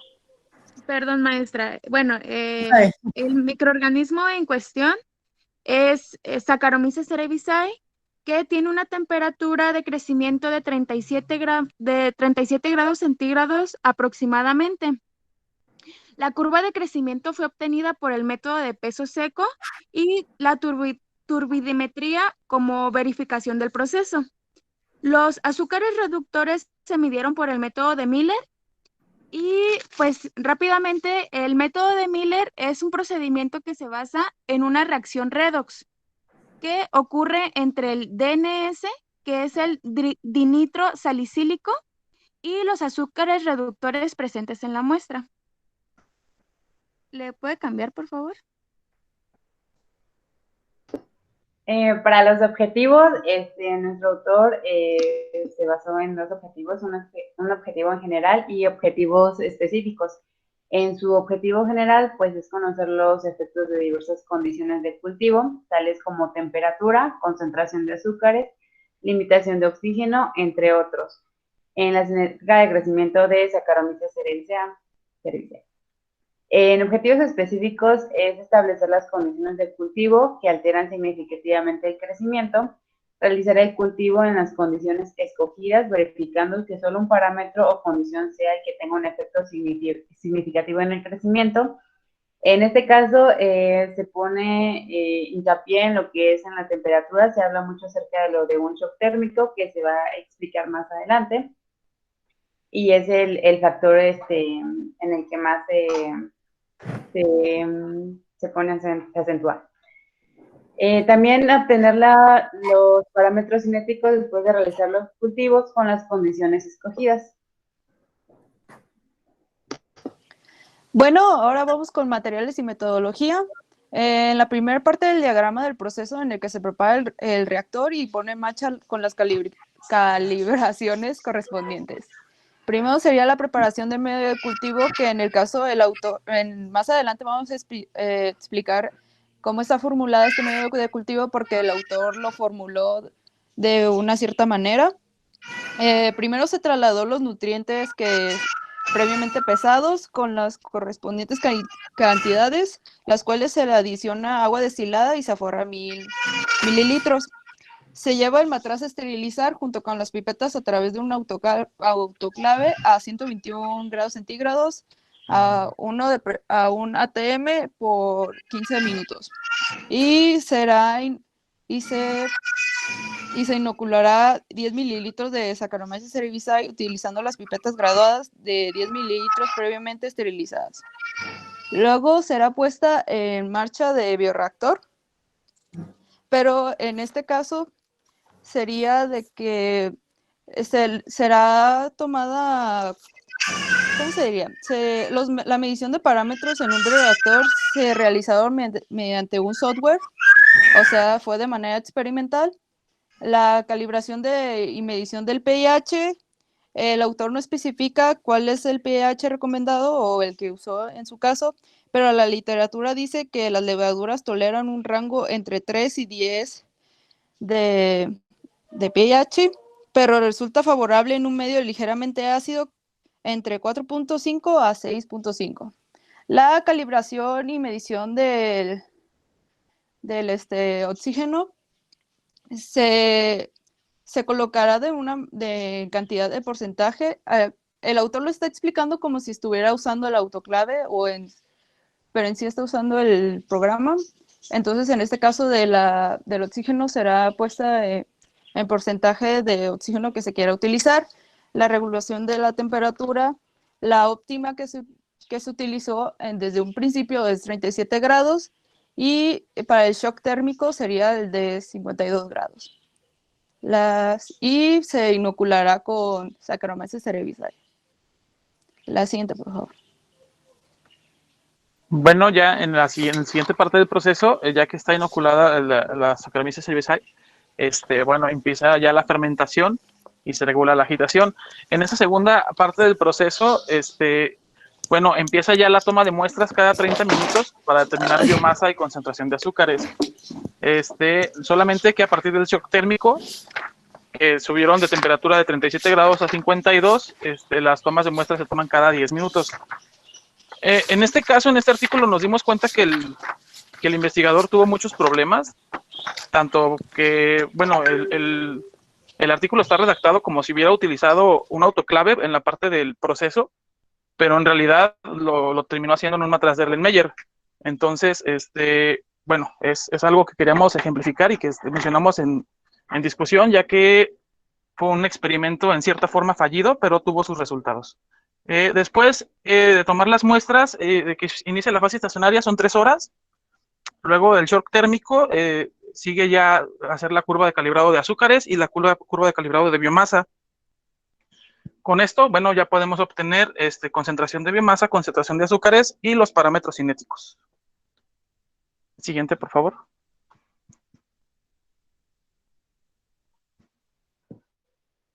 Para la formulación del cultivo, primero definimos que Saccharomyces cerevisiae es quimio-organótrofo, ya que requiere compuestos orgánicos como fuente de energía y no requiere luz solar para crecer. Esta levadura es capaz de utilizar diferentes azúcares, siendo la glucosa la fuente de carbono preferida. Entre los nutrientes y minerales necesarios están el nitrógeno, potasio, fosfato, magnesio y calcio. En base a esto es como se formuló un medio con glucosa como fuente de carbono y energía, sulfato de amonio como fuente de nitrógeno y sulfato de magnesio, fosfato de potasio, cloro de calcio, cloro de sulfato de fierro como factores de crecimiento.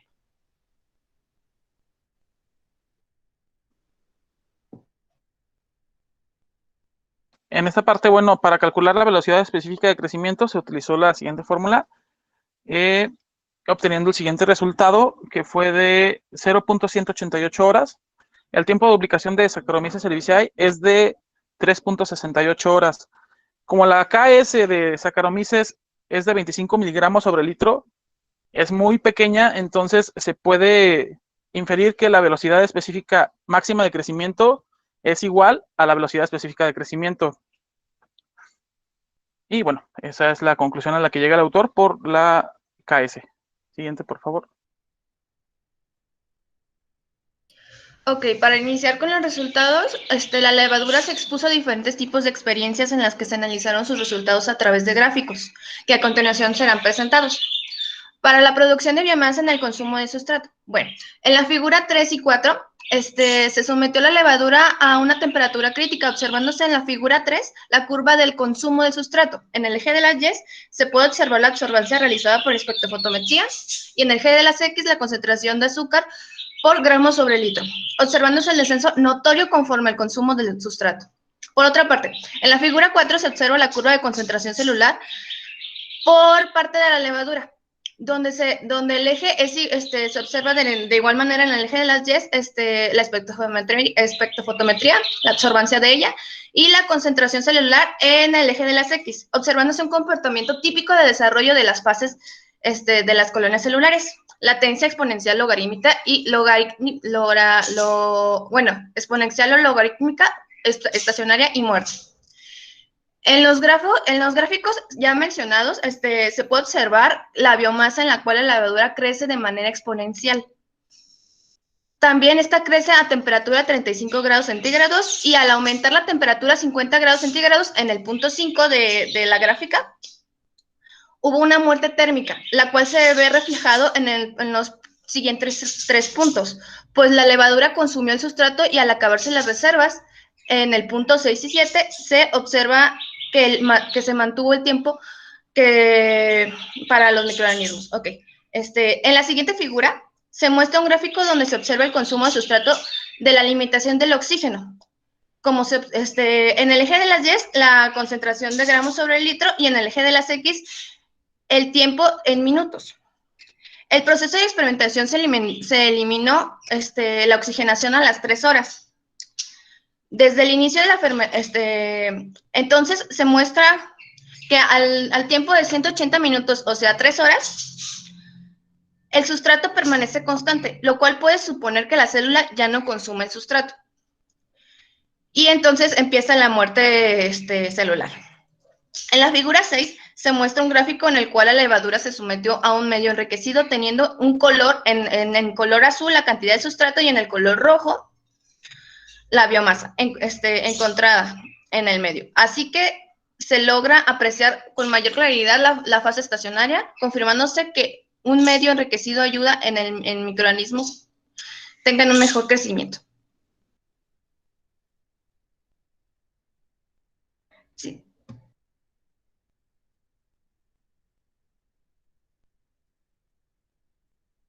Bueno, en la siguiente gráfica, en la gráfica que está en la parte superior izquierda, se muestra la biomasa con una temperatura subóptima. Aquí se disminuyó la temperatura a 21 grados Celsius y hizo que la levadura no tuviera un crecimiento exponencial notorio, sino que fue aumentando mientras transcurría el tiempo. En la siguiente figura se muestra el consumo de sustrato bajo temperatura también subóptima. Aquí se muestra un aumento en los primeros puntos y luego un consumo constante. Esto probablemente ocurre por una mala manipulación operacional o que la levadura estaba creciendo de manera inadecuada, ya que en el gráfico de biomasa muestra un pequeño aumento de biomasa, lo que no queda claro con exactitud si fue un crecimiento real. Por último, en la última figura se muestra la curva de concentración celular, en donde en los puntos 6 y 7 muestran una fase estacionaria temprana y comparado con otros crecimientos, esto ocurre ya que el medio que se ocupó fue uno enriquecido, lo que influyó en el favorecimiento para obtener mayores concentraciones de masa. De biomasa, perdón. La siguiente. Por último, prosiguiendo con la presentación, en la figura 10 se hace un choque térmico, pues se podía apreciar que la concentración de biomasa seguía aumentando a los 37 grados centígrados. Esto debido a que la Saccharomyces cerevisiae tiene un mecanismo de respuesta al shock térmico, el cual permite un crecimiento hasta los 42 grados centígrados, pues libera azúcar, la cual permite que las proteínas puedan retener la conformación nativa a elevadas temperaturas, evitando así la desnaturación de estas. No obstante, después de los 20 minutos creciendo bajo el shock térmico, al ascender la temperatura de 42 a 52 grados centígrados, se observa la disminución considerable de la cantidad de biomasa, y así a su vez el consumo de azúcares.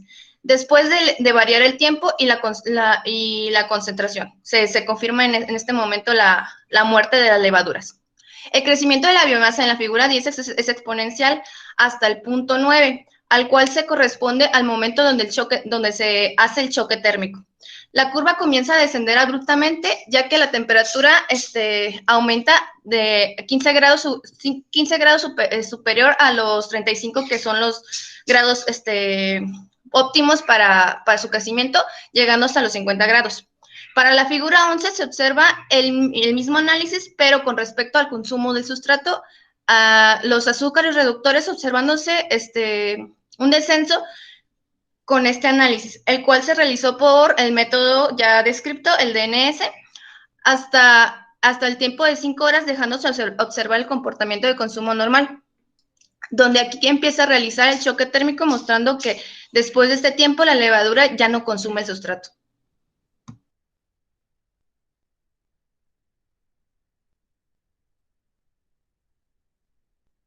Y bueno, al haber realizado diferentes tipos de pruebas, como ya vimos de la levadura, se nos ofrece información para determinar cuáles serían las condiciones ideales y cómo cada uno de estos factores pueden afectar la producción de biomasa y el consumo de sustrato.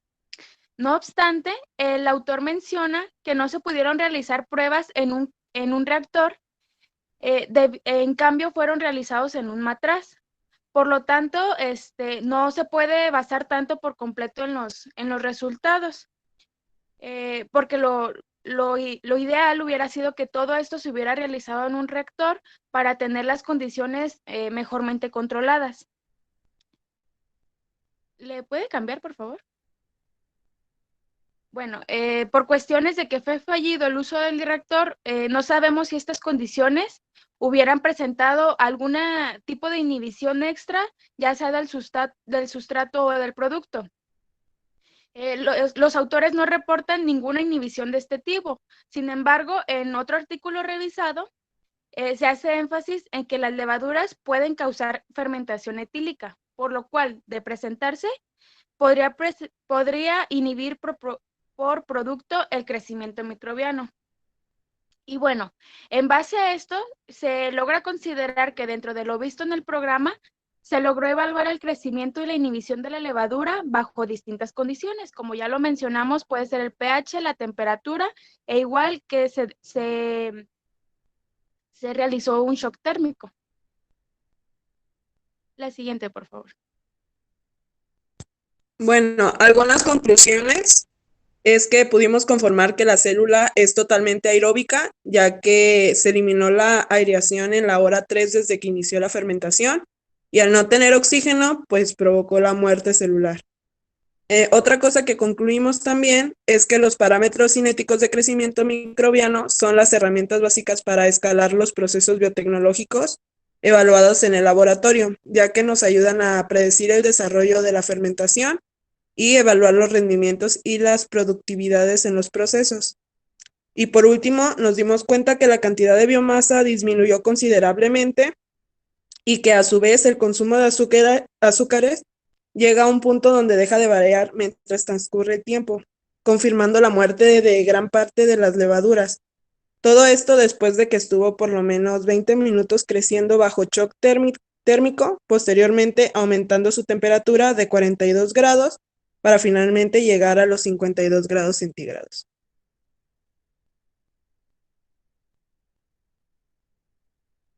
Y por nuestra parte es todo. ¿Alguna pregunta?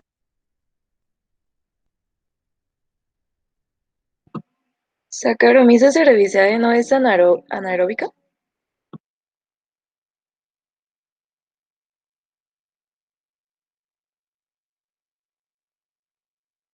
Bueno, según en el estudio dice que no.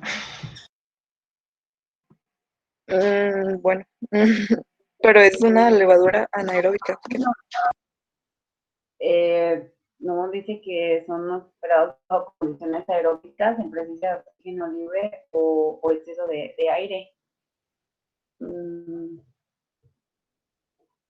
Y por ejemplo, ¿no podría haber sido posible que no haya sido Saccharomyces la que realizara pues este incremento de biomasa, que haya sido otro tipo de célula o microorganismo más bien? Es que emplearon a Saccharomyces cerevisiae por el uso, por el gran uso que se le da como en la producción de cerveza y de vino. Entonces lo que se quiso medir fueron como que los parámetros como que más extremos a los que se puede someter, justamente por el gran uso que se le da. Estas condiciones sí son particulares para Saccharomyces cerevisiae, ¿no? No se le podría aplicar a otra levadura, así tal cual en particular, no, es específico. Pero las condiciones en las que o sea, las que estuvo este experimento no permitían que otros microorganismos también crecieran. Se hizo un aislamiento.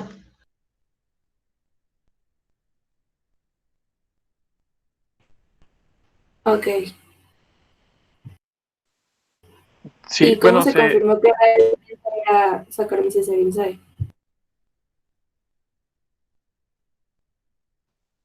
Sinceramente en el artículo no viene presentación de la confirmación de ella, pero me imagino que usaron métodos bioquímicos o serología, me imagino.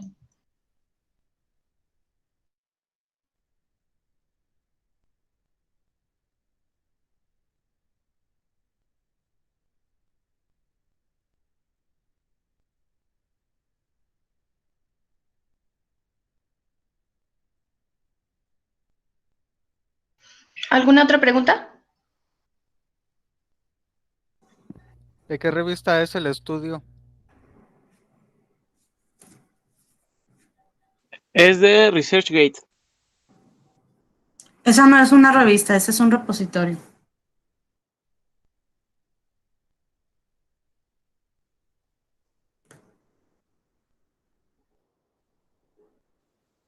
Bueno, sí, de hecho, no vienen datos tal cual de una revista, solamente viene el repositorio.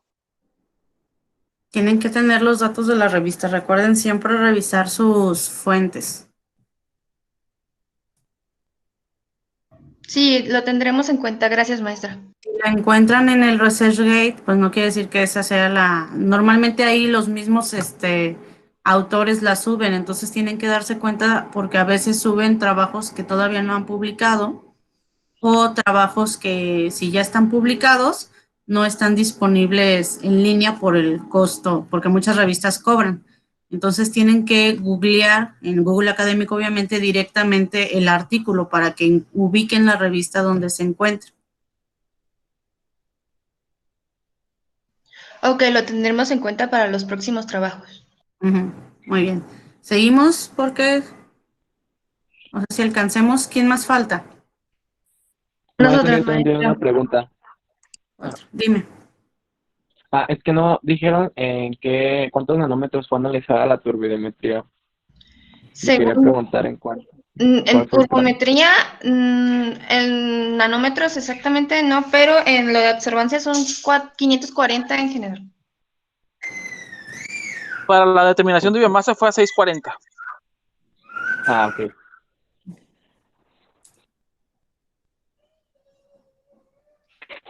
Para los demás compañeros, la última presentación. Bueno, seguimos con... ¿Falta uno o dos equipos? Nos faltamos nosotros.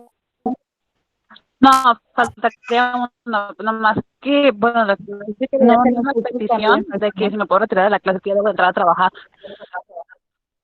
Ah, ok, está bien. Para los demás compañeros que no han participado, recuerden que la participación, las preguntas también se toman en cuenta. Nada más como 12 personas que han hecho preguntas. Los mismos han estado participando para que en esta exposición aprovechen. Entonces, ¿quiénes son el grupo que falta? Creo que faltamos 2 equipos, maestra. ¿Dos? Creo que no nos va a alcanzar el tiempo. Después de esta, la clase es de 2 horas, ¿verdad? Termina a las 11. ¿Pueden continuar o nos vemos el siguiente martes? Yo tengo clase, maestra, después de pues, Sería el siguiente tengo martes. clases. Pues. Clase, maestra. Ok. Sí, tenemos clase. Bueno, entonces tendremos que terminar el siguiente martes. Y, permítanme. Maestra, pero el martes no iba a ser el examen. Es lo que voy a revisar.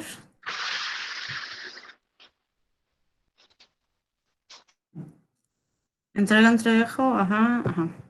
Sí, entonces terminarían la primera hora, sería ya nada más media hora para los 2 equipos que faltan y ese mismo día se aplica el examen después de los compañeros. Ok, maestra. ¿Muy bien? Sí. Muy bien, gracias, maestra. Muy bien. Muy bien, muchachos, muy bien. Entonces ya vieron los detallitos de que en presentaciones hay que mejorar y nos vemos entonces la próxima sesión. Vale, maestra, muchas gracias. Tenga un buen día.